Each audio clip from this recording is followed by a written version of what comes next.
All right, we're going to be looking at factoring polynomials today. And the next kind we have are what we call A equals 1 trinomials.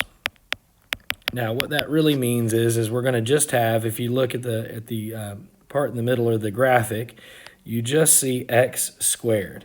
The reason we see x squared only is because the number in front is a 1, and we don't need to write that. In order for us to do factoring with trinomials, we have to have three things. Number one, it must be a quadratic. And again, if you remember from before, the highest exponential power needs to be x squared. The second part of that is we must have a trinomial. It must be three terms. You'll have an x squared, an x term, and a constant. And then the leading coefficient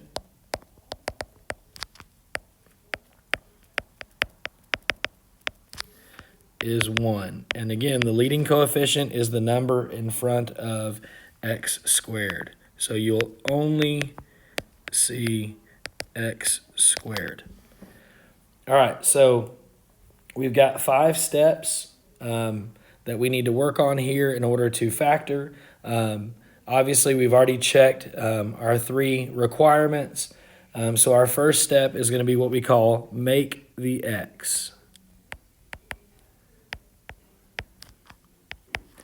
Okay, and in order to make the x, we're going to multiply.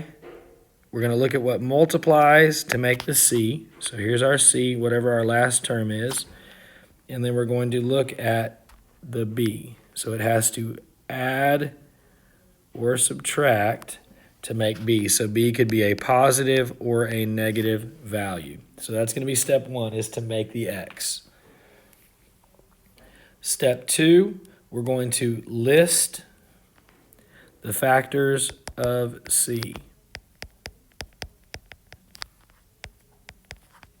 So we're going to have a value of c, and we've got to think about all the different ways we could multiply to make c. And then we're going to pick the pair that makes the b, that adds up to b.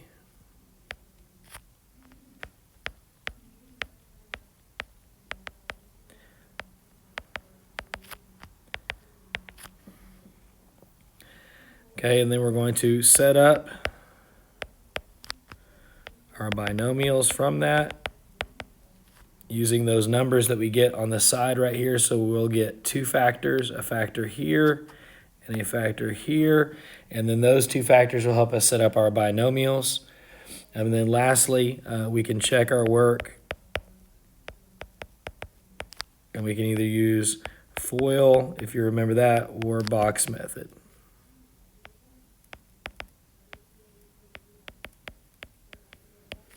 So those are going to be our 5 steps. All right, so I'm going to give you an example here. We're going to work through 2 different examples, and we'll kind of see how the process works. All right, so for our first example, we're going to do x squared plus 12x plus 20. All right, so step 1 tells us to make the x. So I'm going to create an x right here. And then by creating the x, I'm going to multiply the c. So I'm going to put a multiplication symbol in front of the number 20. That's our c value. And then I'm going to find and look at my b value, which in this case is a positive 12. So what I need to do is I need to list factors of 20, and I need to find the pair that's going to add up to 12. Now, I might be able to do that in my head, and maybe I can't, but I'm going to go ahead and write them here as a t-chart. So I'm going to list those factors. So to make 20, I could do 1 and 20, I could do 2 and 10, or I could do 4 and 5. All right, now, after I've got those factors listed, what I want to do is I want to pick the pair that's going to add up to 12. Well, that's pretty easy. 2 and 10 adds up to make 12. So then I can go ahead and set up my binomials. So now I go to set up my binomials, and I'm going to say, I can put right here, I'm going to put plus 2 and plus 10. So that makes my binomials x plus 2 times x plus 10. All right, and if I'm doing FOIL or the box method, I would go to check my work. So FOIL says first times first, so x times x is x squared, and then outside x times 10 is 10x, inside is x times 2, which is 2x, and then last is 2 times 10, which is 20. And then I would combine my 10 and my 2, and that gives me 12x. So x squared plus 12x plus 20. So I know that the correct answer for my set is x plus 2 times x plus 10. All right, moving on to a second example. We're going to go x squared minus 6x minus 27. Again, step 1 is to create the x. This time with my multiplication, it's going to be multiplied to make a negative 27. And then my addition, it's going to add up to negative 6. So I need to pick pairs of numbers that multiply and make negative 27, but when added together, add up to negative 6. So I'm going to go back over here, and again, if I need to, I'm going to list factors out. So I've got negative 27. To get that, it could be 1 and negative 27. It could be negative 1 and positive 27. Remember, I want to have one positive number and one negative in order to get a negative value on my multiplication. I could have negative 3 and 9, or I could have 3 and negative 9.